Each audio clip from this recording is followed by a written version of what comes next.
Սելայանակիցներ, տիկնայք և պարոնայք, ինչ խոսք բարեկրթության առաջարկը շատ գայթակղիչ է և մի կողմից շատ բնական, որովհետև վերջը խորհրդարանը նաև ինչ-որ չափով ուղեցույց է, ինչպես խորհրդարանում են մարդիկ խոսում, այնպես էլ հասարակությունն է իրենց հետ այդպես վերաբերվում։ Օրինակ, եթե նայենք հանրային հեռուստաընկերության եթերից հնչող խոսակցության ձևը, ոճը, հենց փորձում են պարզունակ խոսել, բայց շատ հաճախ գրեհիկ,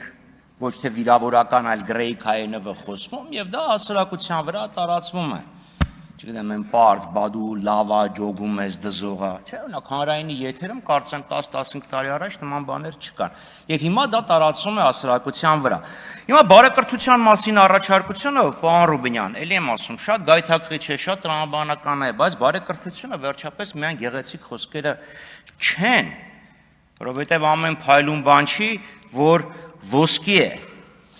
Բարեկրթությունը ենթադրում է նաև երկխոսության որոշակի կանոնների պահպանում,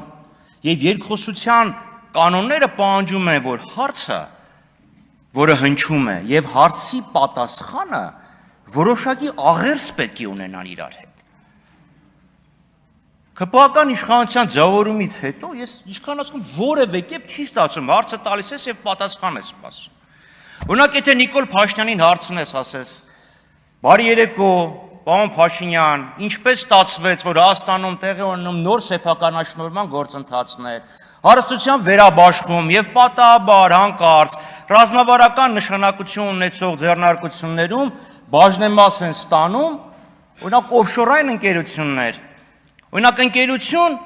որը խոսքը գնում է Ամիոյի մասին, բաժնետերիս մասին, որը գրանցված է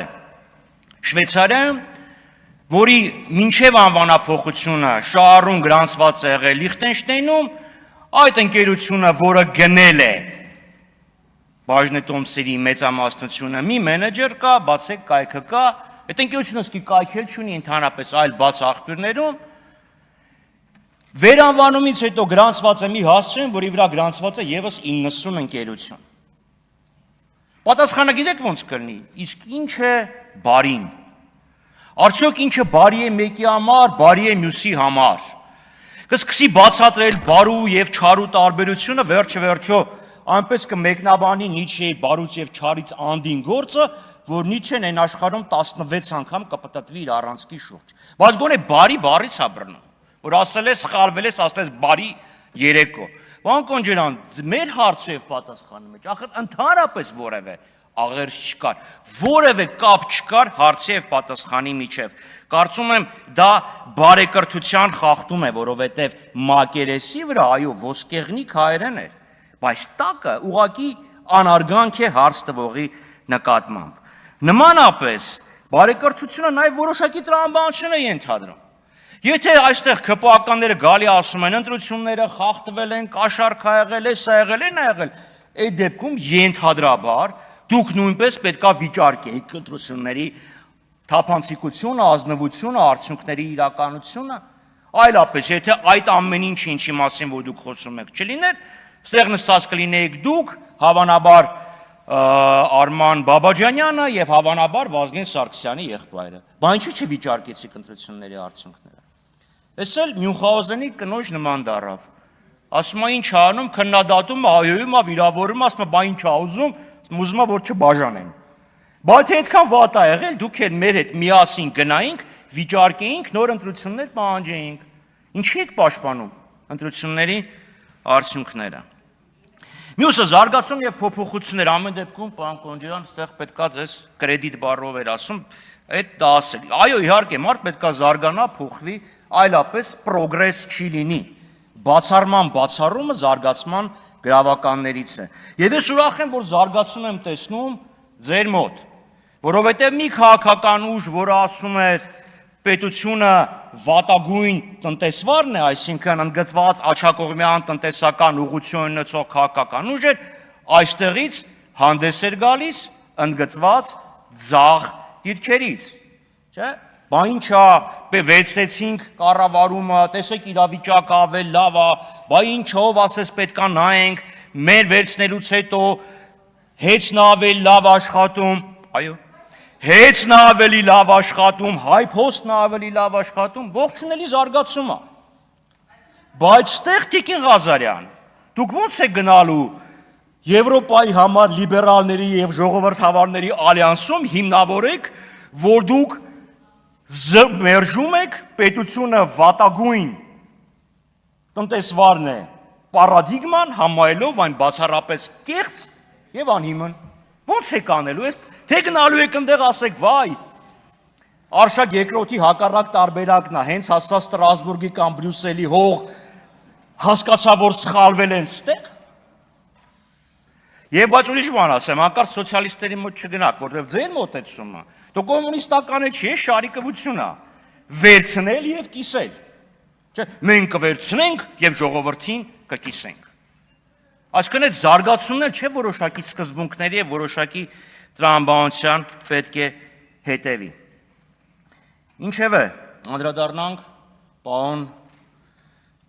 Ալեքսանյանին։ Պարոն Ալեքսանյան, պետք է ասեմ, որ սա ձեր երևի ամենաանկեղծ դրսև ելույթներից մեկն էր։ Եվ սա, եւ նախորդ խոսքը, երբ մենք հարց տվեցինք,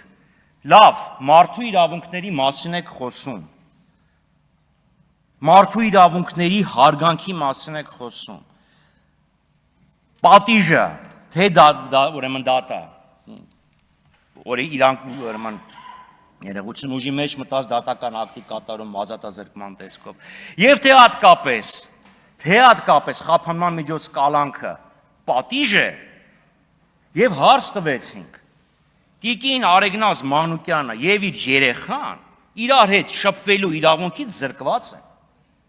Երեխան 14 տարեկան է, այսինքն երկու չափահաս մարդկանցից զրկեք, դեռ կարող է ասեք, որ աչքով, ունքով, սենց մի կերպ գաղտնի տեղեկություններ կփոխանցեն, բայց այդտեղ 14 տարեկան երեխու մասին է խոսքը։ Այդ հարցին չանդրադարձակ, անցակ Արեգնազ Մանուկյանը խախտեցիք անմեղության կանխավարկածը, ինչուն ասես կախեցիք վրան։ Հասկացա, մեղադրանքը կա, բայց դա չի նշանակում ինքը, որտեվ պարոն Կարապետ Ռուբինյանի վրա էլ մեղադրանք կար, բայց դա հանվեց։ Այսինքն դուք չանդրադարձաք նրան, որ խափանման միջոցը օգտագործվում է որպես տանջանք։ Չանդրադարձաք, որ դուք այդ երեխուն տանջում եք։ Լավ, խափանման միջոցը ո՞նց կարելի է որպես տանջանք օգտագործել։ Ինչ եք այդ երեխուն տանջում։ Որ ինքը գա իր մորը տեսնի, դրանից արդարադատությունը կտուժի։ Երեխայի հասկանում եք, ինքը չի կարա մայրը սենց աչքով ինչ որ մի բան ասի, ինքն էլ գնա փաստաբանն ասի, չէ, այսպես փոխի ես քո ցուցմունքը, որ չասեն, թե դու շպիոն ես։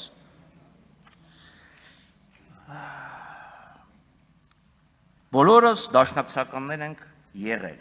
Ցավոք սրտի ոչ։ Երբ Հայաստանը անկախացավ, խոսքը չի գնում սեպտեմբերի 21-ին, խոսքը գնում է 20 թվականի մայիսի 20-ի ներողություն, 1990 թվականի մայիսի 20-ի ընտրություններից հետո ձևավորված իրավիճակի մասին։ Եվ քննարկում էր Հայաստանի զարգացման ուղեգիծը, կար երկու մրցող մոտեցում։ Պարոն Քոչյանը վստահաբար կհիշի, որ անկախության հռչակագրի 3 տարբերակ կար։ Առաջինը Ռուբիկ Համբարձումյան, ներողություն, Ռաֆիկ Համբարձումյան, եւ 2A եւ 2B։ Եվ ստեղ իրոք երկու մրցակցող մոտեցում կար։ ՀՀՇ դաշնակցություն կամ Ժիրայր Լիպարիսյան, Հրայր Մարուխյան։ Այլ տարբերակ ընտրվեց, չգնաց բոլորը դաշնակցականները։ Ոչ։ Օրինակ ցեղասպանության ընդունումը հիշում եք Լեոն Տեր-Պետրոսյանը դեմ էր եւ նույնիսկ այն Իվանովը խոսեց, թե այս ինչա կատարում, բայց Հայաստանի առաջի հանրապետության իրավահաջորդը չընտրվեց։ Այսինքն այդ վեճը կար, բայց պետությունը չգնաց այն տեսլականով, որ դաշնակցություններ առաջարկում։ Հիմա դուք ասում եք բոլորս դաշնակցականներ են եղել եւ դրա համար պետությունը գնաց սխալ ճանապարհով։ Այսինքն Տիկին Կարապետյան, դուք նախորդ ժամանակ դաշնակցական եք եղել։ Այո, ես ձեզ ասեմ, դաշնակցության պատկերացումները խիստ տարբերվում են Երնեկը ստեղ լիներ Ալեն Սիմոնյանը, եւս 10 րոպե առաջ ավելացներ։ Ոչ, դուք չափազանց սխալվում եք։ Թե տնտեսական պատկերացումները Հարգերի Ալդեի անդամ, թե ազգային պետության պատկերացումները, թե Արցախի հարցի կարգավորումը, թե ցեղասպանության հարցի արծածումը, այդ ամեն ինչը որևէ աղերս չի ունեցել։ Դուք լինելով ձեր էությանը հավատարիմ, այստեղ չեք փոխվում, չնայած պետք է որ փոխվեիք։ Դուք փորձում եք ձեր բոլոր ձախողումները ձեր բոլոր թերացումների համար պատասխանատու կարգել մի քաղաքական ուժի, ով իրոք ձեր հետ ունի ամենամեծ եւ սկզբունքային տարաձայնություն։